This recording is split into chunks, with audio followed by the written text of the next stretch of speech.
So I don't think anybody really cares too much at this point who I am. I'm gonna drop this monologue anyways. Hello. Hi everyone, this is Satvik Batra. I currently work as a software engineer at Google, and this video is gonna be about how I got here. I moved around a lot. You know, my dad still has a government job, and we moved around a lot throughout India. Like, we lived in 6 cities. I think I changed around 7 schools. But yeah, most of the time was spent in and around Delhi. So I more or less identify as a Delhi guy. So even my major 11th, 12th were also from Delhi. Cutting to the part of more relevance, I think post 12th, I was able to get into the computer science program at Delhi Technological University. So yeah, I mean, I was pretty happy. It was a pretty depressing 2 years, and I got something, and I was happy because from the reviews that I got, I think it was like DTU is a place of where you can do everything, right? You can chill, you can work, and you'll get a lot of peers that help you in a good way. And yeah, anyway, so I reached there. I think to start with. Alright, so starting with the first year, right? I mean, I get there and I'm like really very happy. There are so many clubs and so many activities you can join. There is e-cell, and the word entrepreneurship is getting thrown around everywhere, and everybody wants to start their own company, right, in first year. So it's pretty exciting, and me being one of those people, I joined e-cell and started contributing a little bit. I think I remember in my early days only there was an event, Startup Weekend by Google, and it got organized in our college for the Delhi version of the Startup Weekend, and I think I signed up for it along with 3-4 people. We were all first years, just excited by the word entrepreneurship, and so we got a really good taste of how businesses are built, and hearing words like business models and everything for the first time. It was pretty surreal, and although we did not win anything or nothing like that, but it was like a crazy experience. We learned a lot. So I think that was one highlight from first year, and I think apart from that, first year kind of went away in just meeting new people and partying and just having fun and still scoring pretty below averages in my exams. So I think that's it for the first year. Now in my second year, so at this point I was like, I had already started hearing things like data structures and algorithms, and competitive programming. I'm sure a lot of people who are from engineering background might have context into what these things are. So yeah, I mean, I started hearing a lot. I knew that some people were doing it. People were talking about it, and obviously there was a point where I felt that okay, I need to jump on this as well because it's getting too late now. So I did what all DTU kids do. I joined coding blocks in my second year for that C++ course, the first proper coding course that I did in my life. I had no CS background as well. Even in my 11th and 12th, I had physical education as the 5th subject. So I joined there and started writing my first Hello World programs, my first for loops and all that. And I think it was a pretty good program. I'd say like the offline classes do add a lot of value. By that time, around when in my second year, mid-COVID had already started, and by that time we were home, and like in our minds it was supposed to be a 15-20 days break after mid-sems, which didn't end up until I think our third year end. So yeah, it got pretty depressing pretty quick, and I used that time at home to get better at coding in general, competitive programming, whether it be data structures and algorithms. I started trying out web development as well, and I think something that I realized early on is I really liked DSA. I really did. I wouldn't say the same about competitive programming. It was also something that I was not pretty great at, and sometimes I felt that what did I learn after giving contest, and I was not able to answer that question sometimes. I felt really sometimes disappointed. Yeah, one thing I wanted to add, right, I think for me it was also a sort of like an imposter syndrome that I felt when I started, because it might be the thing that I was too late, or I knew people that had started doing it even before joining college, and I was in my second year printing for loops and patterns, and so I think that imposter syndrome didn't really allow me to grow naturally as much as I would have liked.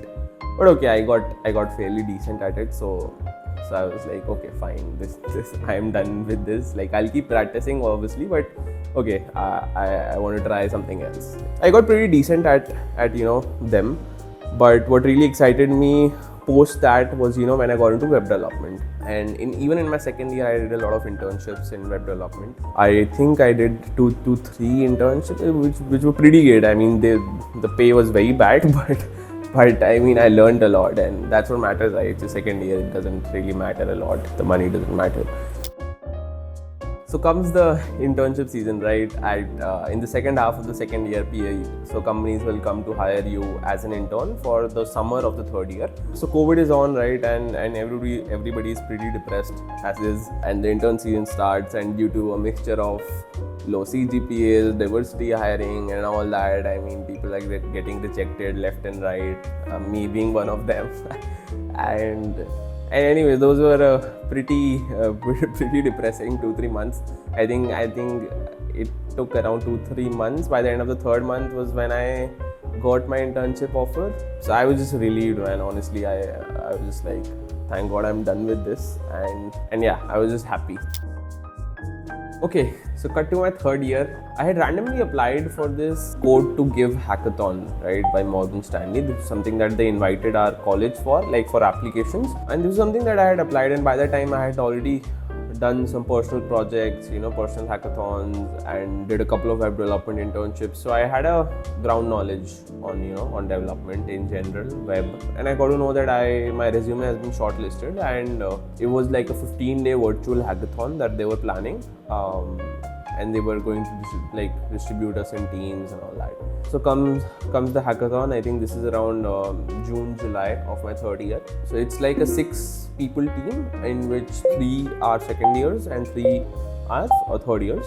And all the 6 people are from my college. This landed right in between of my internship as well. So I had to manage both. But I mean, this is something that paved the way for my career to this date, so I would like to highlight it. So those 15 days, I mean, we poured our heart and soul into that, right? We had to build a solution for some NGOs, and I'll not go into details, and it was great fun, and as well as very hectic. So, but anyways, post those 15 days, we did not win in our category, but due to the feedback of our mentors, so basically 2 people from Morgan Stanley would get assigned, like full-time employees would get assigned as mentors for each team. So they can guide us, and they can provide feedback to us.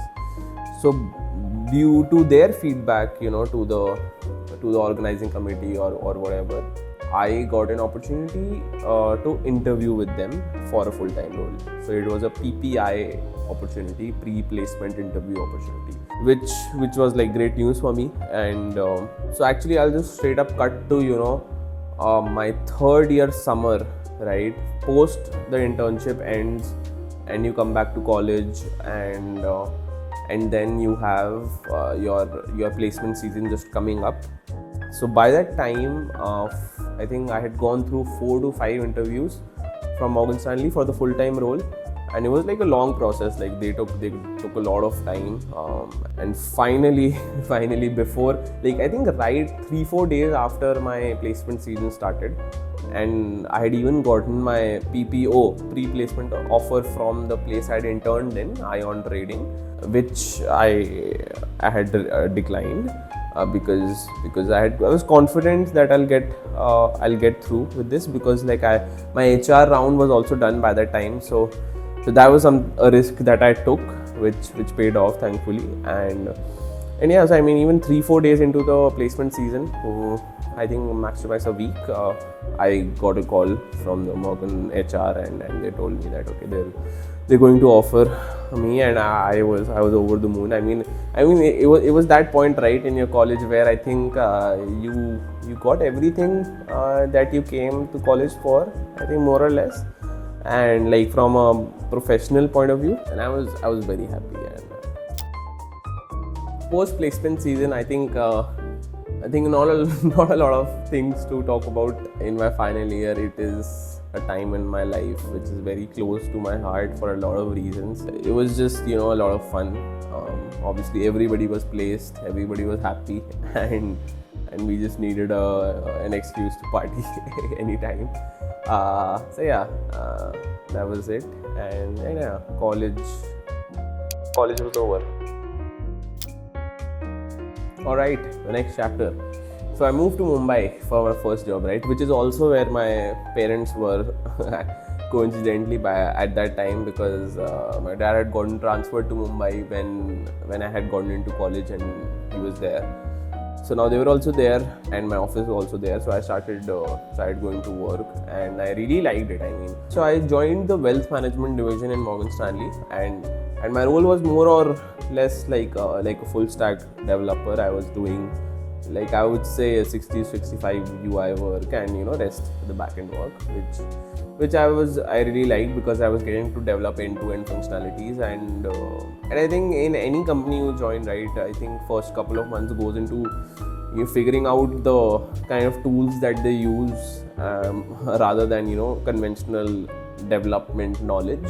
My team was based out of Bangalore and I was in Mumbai because my training was in Mumbai, and even after that my skip manager was sitting there, so I spent some time there, and then I moved to Bangalore, and it was something I wanted to do as well. Like, even my team was here and my friends and all were also here, so I was pretty excited to move to Bangalore, and yeah, so that happened. And so I'll just cut straight to, I think now 1 year 3 months, 1 year 3 months working at Morgan. So I was already at a place where I did not feel very mentally stimulated coming to work, and that is something that I really want, right? I want my mind to be working. It feels nice. So I felt that I could look out for some better opportunities, and that is where when I started to search for other openings and look for positions. So I think around 2 months into my job search, by that time I had already one offer, and also another one was in the pipelines. Like, I had cleared all the coding and interviews, and I was at the HR round. So I think around by that time I got a call. I got a mail from the Google recruiter, and which I thought was spam at first. and obviously I had to take a call at that time because the company that had already offered me, I needed to tell them my decision. So yeah, I took a call again. I took a risk and I declined them, and because I wanted to pursue this opportunity. I mean, as a software developer, you hear the word Google and you're already already 1 foot in the boat. And so yeah, I had a call with her. She told me they'll give me 4 weeks to prepare, and then they'll schedule my interview. So that's what we did. I think did a lot of lead code and a lot of sheets that I had prepared even myself during placement and internship seasons. So yeah, I think I revisioned everything, and yeah, gave the interviews. Went really well. I think I was even a bit over prepared, I think, a little bit, but that's just, I think, something that has to do with luck, because there have been instances where I've heard people getting asked really, really hard questions, but I don't think that was the case for me. Alright, so 4 weeks of prep, 2 weeks of interviews. Post that, I get an update from my recruiter that I have cleared all the on-site rounds and they will now send my packet for team matching. So basically they call it a packet, is just like a portfolio of all your details and all, and how you did in your interviews and everything. So they'll send that out to relevant teams who are looking for candidates, external candidates, and they'll see if it's a good fit. That then they'll schedule a call with me. So again, I think I did 2 fit calls. The first one didn't work out. Second one, I was also really interested in what they were doing, and they seemed to like me as well. And I think that's where the match happened, and yeah, I was also, we had a compensation call after that, and yeah, I said I accepted the offer, and it was all okay from that side. And that is, I think, the next day I resigned. Okay, So I think we can skip to the present now. It's been 6 to 7 months for me in Google, and I think I can wholeheartedly agree to some of the people that I've heard about how hard it might be, right, to leave Google, because I've been pampered mentally as well as physically, because the work, the quality of the work, the product that they're working on, we are building, is also really exciting. And yeah, I think that is why I feel there's a smile on everybody's face, roaming around in office, because employee satisfaction is something that they have mastered, and which all of us really appreciate. Yep. So I think this was more or less my journey to Google, and I think I hope we'll be able to document my journey now as it comes. This was more of like a history lesson. Okay, I think that was it, and thank you for watching. If you've been here this long, then do subscribe to the channel, and yeah, really excited.